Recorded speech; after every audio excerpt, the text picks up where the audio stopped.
Welcome to Chillin' 101. We hope this video helps.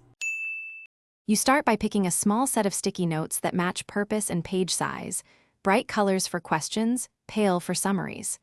Once chosen, write a short cue, keyword, page number, or symbol on the note before touching paper. Next, fold roughly 1/4 of the note to create a durable tab, align it 0.5 to 1 centimeter beyond the page edge so it peeks out but won't catch. Make sure you press only the adhesive strip to preserve the page surface. Once the tab is set, you write a concise annotation.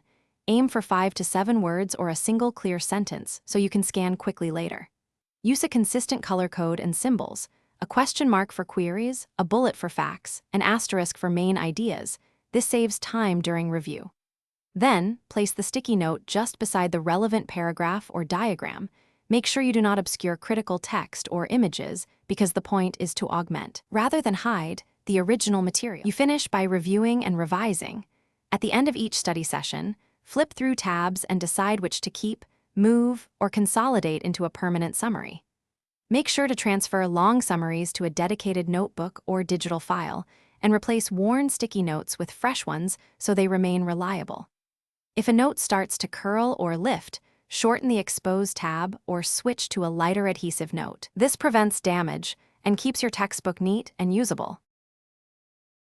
Thanks for watching. Consider subscribing if we helped you.